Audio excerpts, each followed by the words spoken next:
The whole world is watching today as the US president meets with the Russian president or dictator Putin, the Trump-Putin summit. And full show viewers, just get ready. It's going to be one of those days where as you're watching, you're getting a little tour through the day as we experience it. It'll be a bunch of breaking news segments all back to back, most likely is my expectation. But as I speak now, Trump just landed in Anchorage, Alaska for this meeting. And we already have some pretty disastrous developments that I want to tell you about. And for one, the imagery, as much as we all want lasting peace, just to be clear, the MAGA retort to any criticism of this meeting is, you must not want peace. That's just ridiculous. The fear is that Putin is using this meeting to elongate his war by playing Trump into backing off of pressure by flattering him with a meeting like this. Putin is being flattered himself, as you're seeing here on screen, with literally the red carpet being rolled out. This war criminal who has not taken a step, and before finishing that thought, we have a lot to go through. Protests, one of Trump's top officials doing something very suspicious. It's not suspicious, it's very obvious what he's doing. And the Russian military actions in the lead up to this.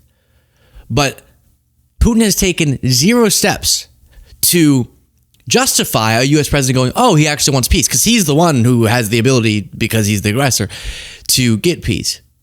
And he's just worsened the conflict. Unlike Ukraine, he didn't take preemptive steps to say, we'll agree unconditionally to this ceasefire.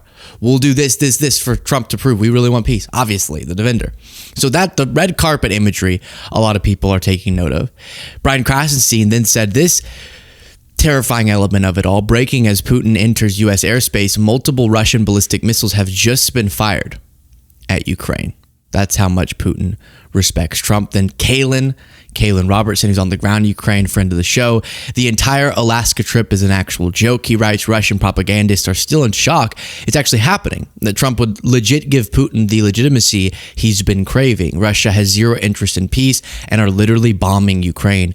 As I typed this, and then in response to that, kind of what I previewed for you, he said, I get called a warmonger for criticizing the Alaska summit. How is it not obvious that the only person that wants war is Putin? He's the one that is invading sovereign democratic countries and displays no desire to stop. If you can't understand that, then you're actually stupid. Actually stupid. And that's the fear here. No interest in peace, because guess what Putin could have done a bazillion times? At least steps towards peace.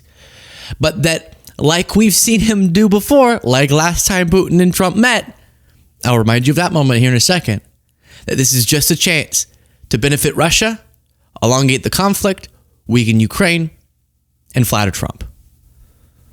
In the days leading up to this, you have the New York Times headline, Russia goes after Ukraine with distant strikes and new tactics. Assaults on Ukraine have been intensifying even as they're preparing to meet. You also have, just before this, Russia is suspected to be behind breach of U.S. federal court filing system, likely hacking us in preparation for this. Now, here's the part that's getting a lot of attention for good reason. One of the top officials, Sergei Lavrov, showed up in a shirt that is displaying the USSR.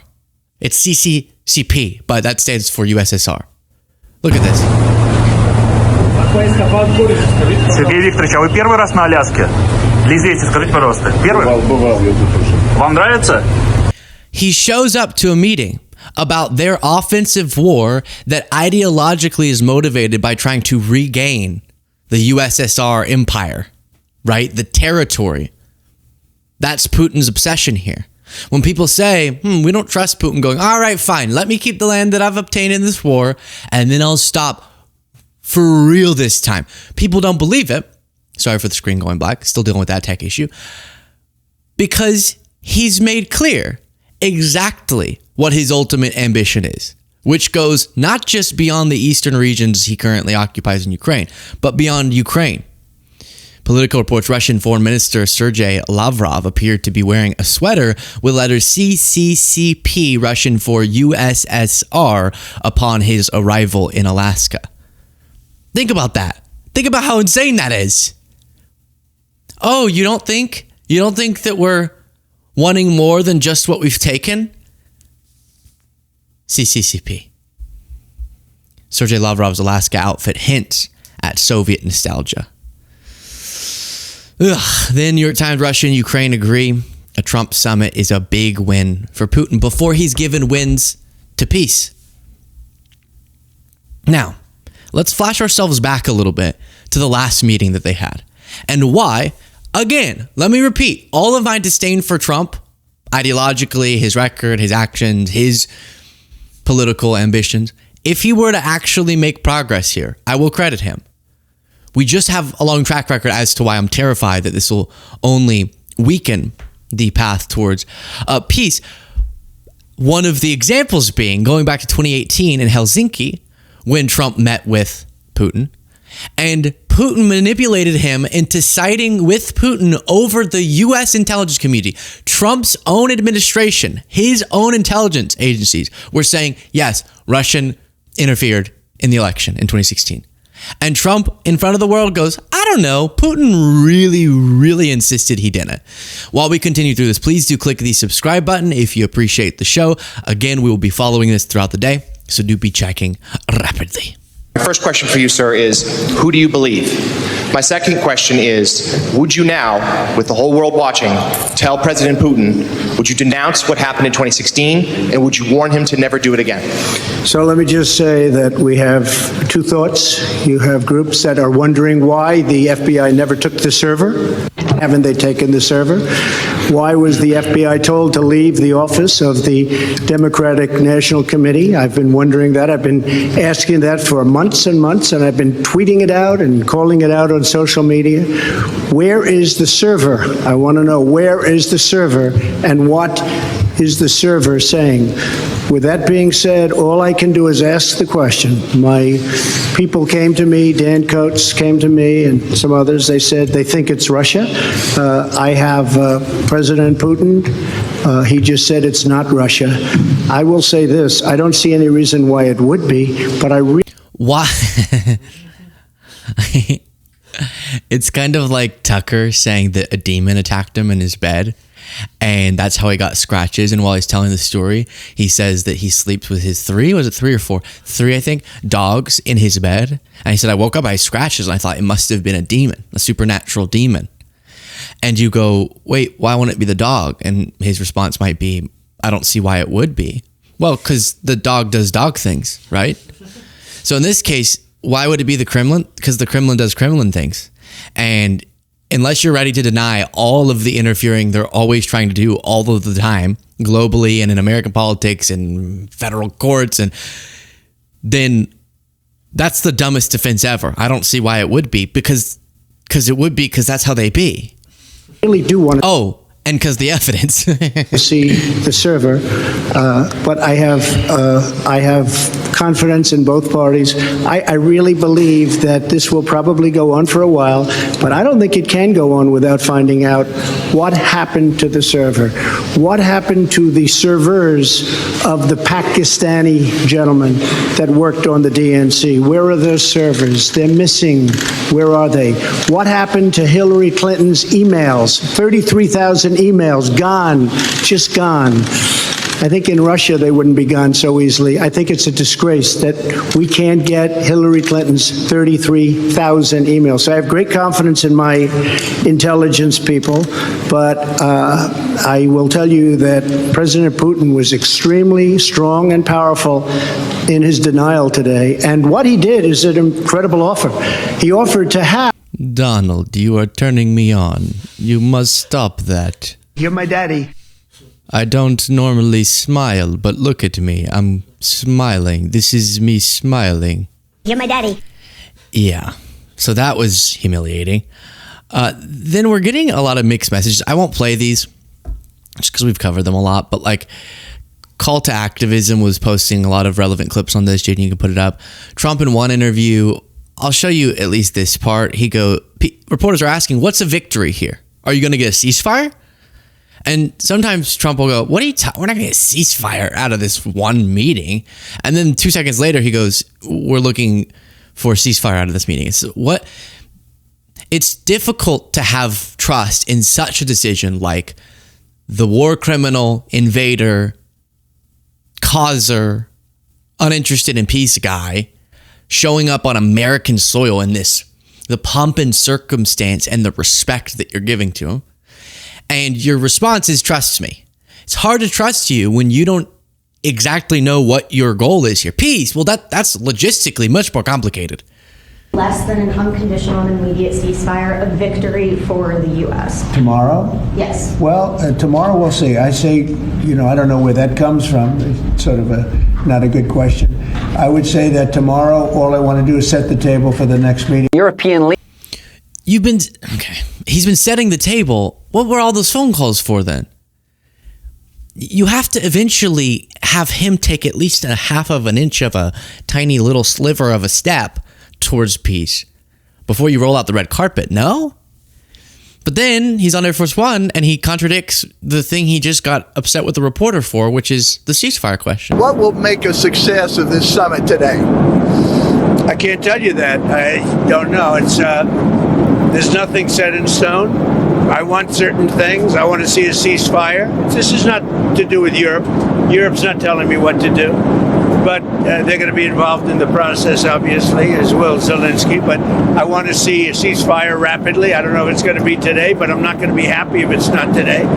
Everyone said it can't be today, but I'm just saying. You said that. You said that. Okay, I would be glad too. But the specifics matter. Now, just to sort of, this is an intense moment, just to lighten the mood a little bit. Piers Morgan tried to post. This is so funny. He tried to post a show of support for Trump. And he said, are you, okay, well, take it down. This is what he wrote. And then he deleted this post. So I'm going to let you do a little I Spy and see if you can figure it out in a second. But here's what he posted. He said, as President Trump lands in Alaska, I wish him the very best of luck in trying to secure an end to the horrendous war in Ukraine. It's refreshing to see a U.S. president who genuinely prefers peace to war. Let me address that comment in a second. But he posted this photo. Why do you think he deleted it? See if you can figure out. First of all, that wasn't a photo of Trump landing in Alaska. He hadn't landed when Piers posted this, so that was false. But also, why would he delete it? Podcast listeners, all I'll say is that Trump has knee pads on that were edited onto this image. And I hope that you can figure that one out. So he deleted that. And then Tara Palmieri said, what happened here, Piers Morgan? This post was quickly deleted. Piers Morgan said, I saw the pic on my feed and mistakenly believed it was a live one and didn't spot the mocked up knee pads. I couldn't understand why so many people were laughing and raging about it. Then I realized, deleted it and reposted with another pic. My words remain the same. Then he responded to someone else who said, did you intentionally post a photo with Trump wearing knee pads, or are you just an idiot? Evil or idiot? Which is it? Piers said, no, I didn't see the knee pads on that pic, so just delete it, repost with a different pic. Now you're thinking, what? Are they going skateboarding? Why is that? Why would he delete that? What's the problem? Well, the knee pads are supposed to denote that he might be doing this to Putin. Podcast listeners, you can imagine the famed Trump mic thing. Now, about the post itself, he's saying it's refreshing to see a U.S. president who genuinely prefers peace to war. It's just getting a little irritating. Fine. Even if you want to defend Trump's handling of this conflict, which was to delay and cut off in different cases and weaken pressure on Russia and delay support for Ukraine because he thought Zelensky was the problem, not Putin. So he wasted time, likely cost lives, and got us no closer to peace thus far, right? Worse, not just, well, that was the status quo. So what's the problem? No, worsened it for temporary time, cut off intelligence support, wasn't giving the aid that Biden was, and wasn't putting the pressure economically on Russia because he was in this delusion that Putin was his buddy and that Putin must just be in between a rock and a hard place, and he probably really wants peace, but he just accidentally keeps invading, and it's like, oh, I can't help myself. And so even if you agree with how Trump's handling this, whatever, I don't know why you would, but can we stop? I've been on this lately theme of we're never going to have thoughtful political discussions if we act like the person we're arguing with believes something they don't.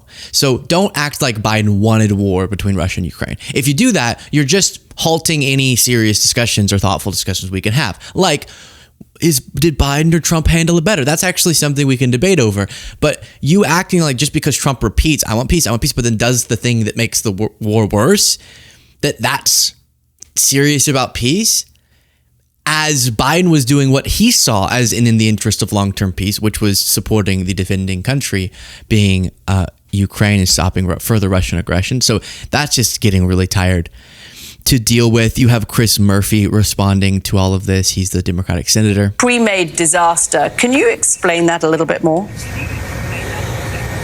Well, the first thing that's happening here is the welcoming of Putin back into the order of major mainstream nations. He is visiting the United States for the first time since he became a war criminal. He is standing with the most powerful person in the world, and it is a sign from Donald Trump, essentially, that all is forgiven. And so this is a big moment for Putin because he essentially is being legitimized in the eyes of the United States and in the eyes of the world. We know there's not going to be any major peace deal here, largely because one of the parties to the war isn't at the table. You can't sign a peace agreement if Zelensky isn't there. And so there's not going to be any breakthrough. And my worry is that, well, the photo op in and of itself essentially legitimizes war crimes, telegraphs to other autocrats or evil men around the world that they can get away with murdering civilians and still get a photo op with the president of the United States. It could get worse because if there is no agreement, if Putin thumbs his nose at Trump and then Trump does not follow through with more weapons for Ukraine or with any sanctions, then it's essentially the final green light to Putin that. So that sums up the fear here. But I mean, we're gonna analyze it as it actually happens. This is speculative, but based off of a lot of evidence leading up to this. You did have in Anchorage a lot of pro-Ukrainian, anti-Putin, potentially anti-Trump in some of these cases. Protesters all lined on the streets expressing their opposition to Putin landing on American soil, which, by the way, was not necessary. Most of the time you do third-party locations, but we're really laying out the red carpet here, which is a bad sign, is all I will say. On that, a lot more throughout the day. Continue following our coverage.